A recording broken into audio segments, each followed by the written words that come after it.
I'll be reading chapter 25 of Restart. Chase Ambrose. There's something important you have to see. I stare at Brendan's text on my phone. What's this big deal he needs to show me? Probably nothing. Chances are, he really is just trying to rope me into helping him with a new YouTube video, although he says that's not it.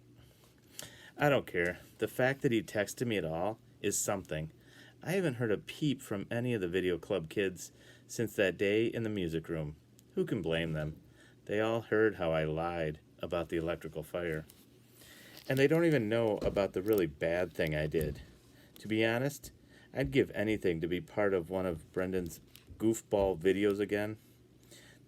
They're always hilarious, and I could use a good laugh right about now. I can't remember the last time I laughed. Nothing has been funny lately. And the most unfunny part is what I just found out about myself. Yeah, Aaron and Bear are jerks. My dad's pushy, and the video club has turned on me. But I'm worse than all of them. I'm a criminal. The fact that I don't remember it doesn't change what I did. How could I do such a thing? It's a question that doesn't need answering. I didn't do it. The old me did. And it's no mystery that the old me was capable of some pretty awful stuff. I stole Mr. Solway's Medal of Honor from his room at Portland Street. One sleazy act of many, courtesy of Chase, Aaron, and Bear. I have no idea what I plan to do with it. Sell it, probably, and split the money with my two accomplices. But that little plan went sour when I stashed it somewhere and then went and got amnesia and couldn't remember my hiding place. No wonder Aaron and Bear were so suspicious of me. They thought I was holding out on them so I could keep the profit all for myself. And the worst part is that I can't even give the medal back to Mr. Soloway because I have absolutely no idea what I did with it, and I don't know how to find it. Maybe it'll come back to me in bits and pieces, like some of my past, but when? It could take years. What if Mr. Soloway dies in the meantime? How will I ever make it right? It's funny, the idea of going back to Brendan's house stings, even though I've only been there once before. When I had the accident, I never longed for my old life because I couldn't remember it. But my new old life, video club, and my new friends, losing that hurts a lot. Since this time, I know what I'm missing. And it hurts twice as much because of how quick those guys were to turn against me. Maybe that means we were never really friends, even though I thought we were. My partnership with Shoshana felt that way for sure. When the two of us were working side by side, interviewing Mr. Soloway and editing Warrior, I was positive that we were creating something amazing together. All the kids in the video club were finally starting to trust me. Even Joel was kind of warming up to me, or so I thought. I must have been nuts. In the end, that's why I decide to go to Brendan's. If he's reaching out to me, that's a good thing. I leave the house and step into a beehive of activity. Boxes and furniture are scattered all over the lawn next door. 4 big guys are loading everything into moving trucks. That's right. The Tottenhams are moving today. Supposedly, they're really nice neighbors who were great to Johnny and me growing up. Mom is sad that they're moving. I have no clue, of course. When you've got amnesia, it's hard enough to relearn the important people in your life. You tend to lose the crowd on the fingers. I'm cutting across the grass in the direction of Brendan's when 2 of the movers step out of the front door carrying a large framed painting. I gasp. For a second, I forget to breathe. It's her. The little girl in the blue trimmed and white lace. My only memory that stuck with me through the accident. I think about that I think about the hours I spent agonizing over that image, where it came from, and whether I might have hallucinated the whole thing. But no, here she is, the same red ribbon in her blonde hair. I see details that aren't in my memory, like she's standing in a garden surrounded by flowers, and there's a little watering can in her hand. I didn't imagine her at all. I remembered her from the painting in my neighbor's house. I run over to Mrs. Tottenham, who is wringing her hands over the handling of a carton marked super fragile. That painting, I exclaim, my voice hoarse. Did you ever show it to me? Oh, hello, Chase, she chuckles. That's just a reproduction, of course. An original Renoir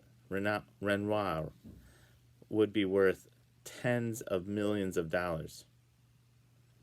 Yeah, okay, I say breathlessly, but why do I know it? Did I ever see it in your place? I don't think so, dear, she tells me. It was hanging in the upstairs solarium. I follow her pointing finger in the glassed-in sunroom on the second floor of the house. So I didn't see it, but I did. How else could it be the only image to make the trip through my shattered memory? My eyes travel from the Tottenham home to ours next door. Could I have looked inside their solarium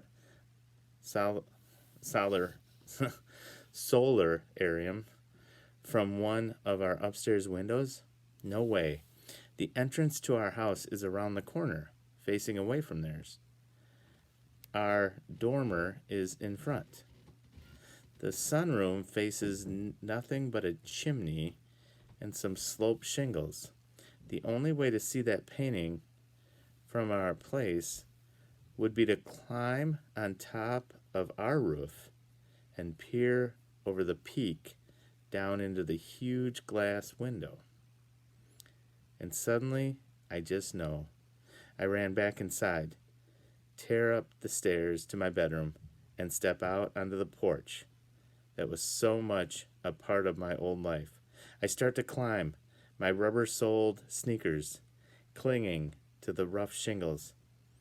The dormer, which houses my room, is beside me, but that leaves a sloped path about 3 feet wide, leading straight up to the top. As comfortable as I am on the section of the roof right outside my window, the steep slog to the peak is another ball game. The grade is sharp, and the higher I go, the clearer the image of exactly what must have happened over the summer becomes, and how far I must have fallen. The ground seems so distant, it should be in another zip code.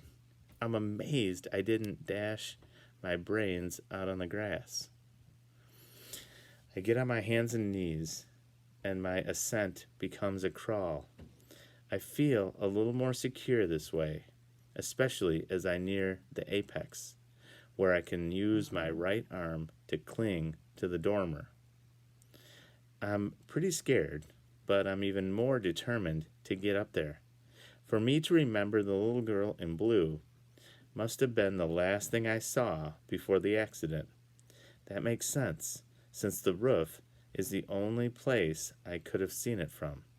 I can't explain it, but I'm positive the key to what happened to me lies a few feet ahead. I stretch out my arm, get a grip on the top of the A-frame, and haul myself up to gaze down at the Tottenham's house.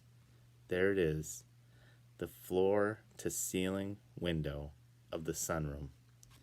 I can even make out the large faded rectangle on the wall where the picture must have hung. Okay, I think, this is where I was when I fell, but it still doesn't answer the big question. Why did I come up here? Was I spying on the Tottenhams in their sunroom? I was rotten enough, but why would I care what they were doing? Besides, according to Mom, we were friends. I could have just knocked on the door. Why bother to climb halfway to the moon? Frustration wells up in me, mingling with disappointment. So, the little girl in the blue dress tells me where I fell from. But that's it? I inch my way back from the peak. I extend my right arm, steadying myself against the cedar shakes on the side of the dormer. No sense repeating my swan dive off the roof, although it's no more than I deserve. I almost slip as one of the shakes pulls away. A terrified gasp escapes me as I slide a little before stopping my descent with my feet. I hang on like a fly to a wall while the racing of my pulse returns to normal. That's when I catch a glimpse of blue behind the dull brown of the loose shake. There's something back there, wedged in behind the loose wood. I know what it is even before I reach for it. My hand closes on the silky blue ribbon, and as I draw it out, I feel the weight of the military decoration attached to it. The gold five-pointed star catches briefly on some insulation, and there it is, Mr. Soloway's Medal of Honor. Stolen, hidden, forgotten, and discovered again. Then, as if finding the medal has unclogged a drain, the memory of my accident pours back into me. It starts at the apex of the roof, with the gloating over the brilliance of a hiding place, while peering down through the sunroom window at Mr. Tottenham's next door. He's in the lotus position on the floor, performing awkward yoga in front of the painting of the girl in blue. That's what does me in. The hilarious sight of my overweight neighbor twisted into a pretzel, looking like a giant mutant lemon in his skin-tight fluorescent yellow workout suit.